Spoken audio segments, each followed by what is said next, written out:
Bhubaneswar उपकंठ Balianta block Hirapur अवस्थित मां महामाया चौषठी जोगिनी और संकटेश्वर पीठ में 34तम विश्वशांति महायज्ञ अनुष्ठित हो जाए।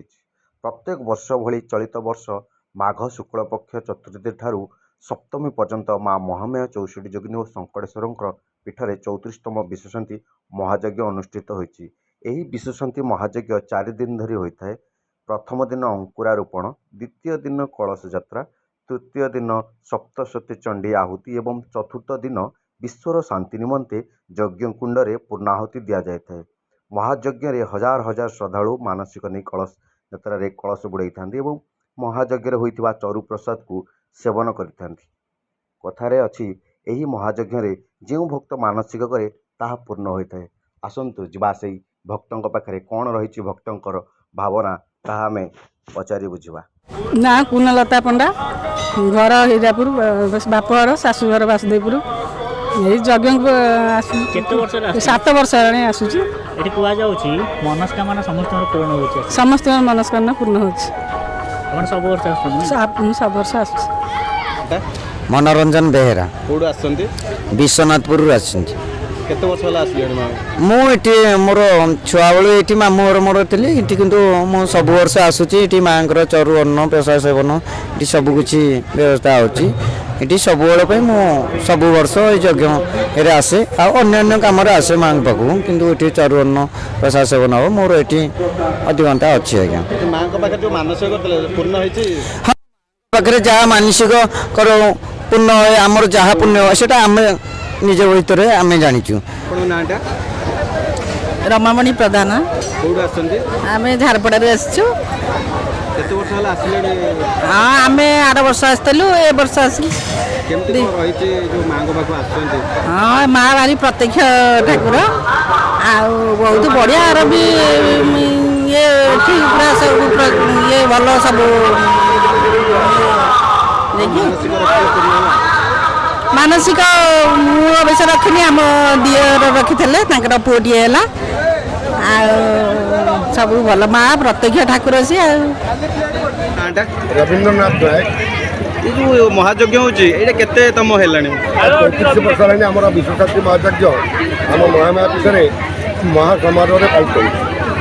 केते सरगम अछि? प्रत्येक वर्ष केते लोकन पई एटी प्रसाद सेवन होइता है? प्राय 5 रु 6 हजार। कोड कोड सब अधिकारी हो। कौन जो यज्ञ ये केते दिन पर्यंत होइता है? एटा 4 दिन होइता है। प्रथम दिन अंकुरोपण, द्वितीय दिन हमर कलश यात्रा, तृतीय दिन चंडीपाठ, चतुर्थ दिन पूर्णाहुति। आगु कौन रही व्यवस्था जो आम सरू तो रोचु प्रसाद सेवन समस्त प्रसाद अनुभव पाई। एंटरटेनमेंट पे बहुत आकर्षणीय खेलना फेलना दुकान सब लगी। बाजा बाण सब रोटी सब चलती आम महासमर आम चरुर जो महत्व रही कौन रही?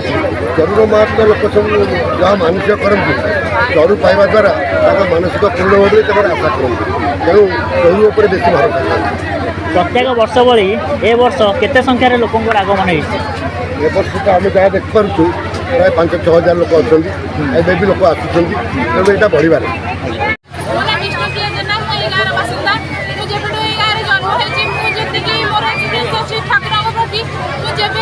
भगवान को मागी से मत केवे पीठ को आसिक जहाँ भी जी मागी से सब सफल होती। पीठ को जी भी आसी जहाँ मागी केवे तार आशा निराशार परिणत होती। भगवान को विषय जानी मो भगवान को बहुत भल पाए।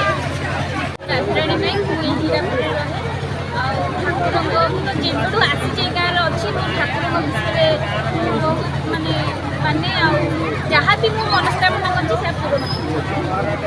आपण नाटा ना अमर कुमार मिश्र। ये जो यज्ञ होची महायज्ञ होची आपण केते वर्ष होला एठी जो करछंती होम पाठ करछंती? ये यज्ञ तो 34 वर्ष है महामायर पीठ यज्ञ चली अच्छी। मु दीर्घ 8 वर्ष धरी एठारे यज्ञ करूँ। माँ एक अद्भुत शक्ति एठारे अच्छी जहाँकि आम यज्ञ कर अनुभव कर। माँ पाखक 100 रु अधिक भक्त हजार हजार भक्त सब आसुच्च माँ पाखक। आ समस्त मनस्कामना भी पूर्ण होती। ପ୍ରିୟ ଏକ ଶକ୍ତିପୀଠ ଯାହାକି ଓଡ଼ିଶାରେ ଦ୍ୱିତୀୟ କହିଲେ ଚଳେ 64 ଯୋଗିନୀ ମା ଭଗବତୀର ସବୁବେଳେ ବାନା ଟେକ୍ ରହିବ। ମାଆର ଏତେ କରୁଣା ଯେ କୁଆଡ଼ୁ କୁଆଡ଼ୁ ଭକ୍ତ ଆସୁଛନ୍ତି। ଆମର ଏମିତିକି କେଯାଏ ରୋଷେଇ ହେଉଛି, ଯେତେ ଲୋକ ଆସୁଛନ୍ତି କେବେ ବି ନିଅଣ୍ଟ ହେଇନି। ମାଆର ଅନ୍ନ ଏତେ କୃପା ଯେ ସମସ୍ତେ ଭରପୁର ମାତ୍ରାରେ ଖାଇକି ଯାଆନ୍ତି, କେବେ ନିଅଣ୍ଟ ହୁଏ ନାହିଁ। ଆଉ ଯଜ୍ଞ ବହୁତ ଖୁସିରେ ଚାଲିଅଛି, ବହୁତ ଲୋକ ଆସିଛନ୍ତି ଏବଂ ବହୁତ ଖୁସି ଲାଗୁଛି। ଆପଣଙ୍କ ନାଁଟା? ମୋ ନାଁ ସାଗରିକା ଦାସ, ଆମ ଗ୍ରାମ ହୀରାପୁର। ବାହା ମୋର 34 ବର୍ଷ ହେଲାଣି ଯଜ୍ଞ ଆସୁଛି। ଆଉ ଯଜ୍ଞରେ ମାଙ୍କର ବହୁତ କୃପା ଅଛି।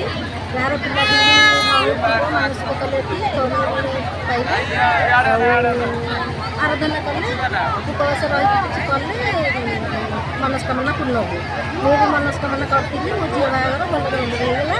ମୁଁ ବି ବହୁତ ସେଥିପାଇଁ ଠାକୁରଙ୍କୁ